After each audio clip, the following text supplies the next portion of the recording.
Welcome back, Ben Guilford here. I am going to continue on with some examples of print failures. I mentioned previous segments, but I'd like you to see a few visuals. Here we're talking about vent holes, calibration, which we haven't touched on yet, and then supports as well. So with the vent holes, we talked about the hydraulic pressure and how that weakens the adhesion to the build platform. On the slide here on the left, you can see labeled vent holes. The hydraulic pressure has actually become so strong that it popped it off the platform. This is pretty common that you'll see this print failure. I'm sure all of you have experienced that and wondered what was going on.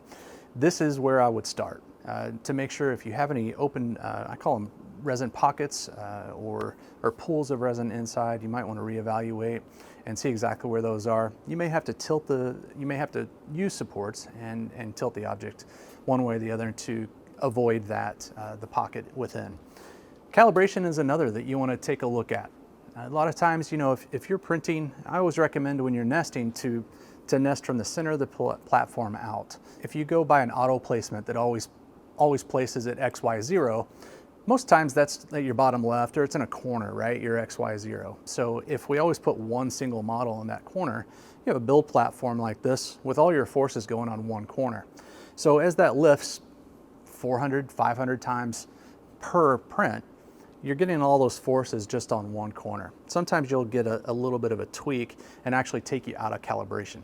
So you'll want to check that as well to go back to make sure that your platform is perfectly parallel to your glass. And then supports as well.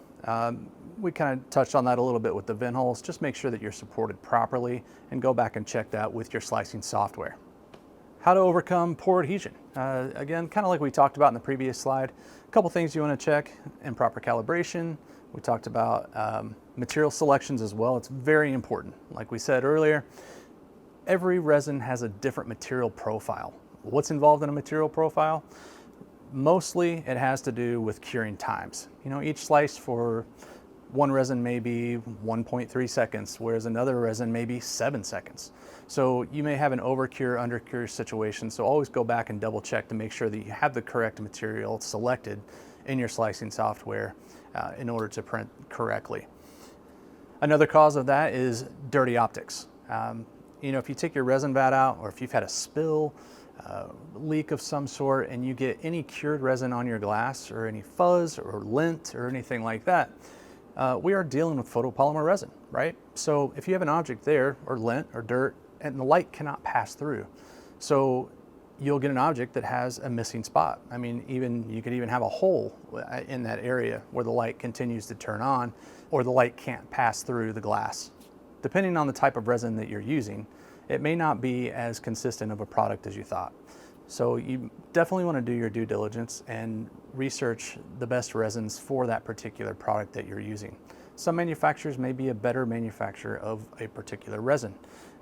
So you definitely want to do kind of a deep dive of background of history of that resin company, as well as the consistency of the product that they're producing. On other occasions, with separating from the build platform, you may have to increase your burn-in exposure time. The reason you do that, over time your light's going to degrade a little bit. If you don't have a printer that has an internal radiometer that can automatically adjust the software to the exposure times, then you're constantly dealing with a little bit of degradation of light. Does the object need supports?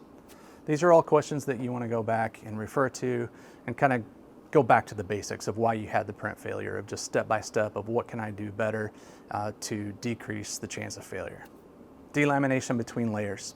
As you can see in these 3 photos, I've given you a couple different examples of what that may look like. How to overcome delamination. Causes of delamination, like we talked about: improper normal layering exposure times, the degradation of light, dirty optics, all those things that we covered previously. I just have a list for you if you wanted to take notes or take a picture of this slide. That's a great reference to have, again, just to go back to basics, to kind of like a little checklist of things that you can look at. Excessive flashing. Sometimes you will see this in different types of resins. I often see it with a clear resin. It's very, depending on the printer, if you have a 385 or a 405 and the resin that you're printing, it's very susceptible to this flashing. So any scattered light is what I'm referring to. It could be from a bad light source, a projector going bad, to an overexposure of time. The material file, again, check that. If your cure time is 2.3 seconds per layer, that may need to be decreased to 2.2 or 2.1. These are all things you want to play with. Hopefully the validation of that resin is correct, but again, every printer is a little bit different as far as the intensity of the light that that particular machine has. Thank you again for joining me.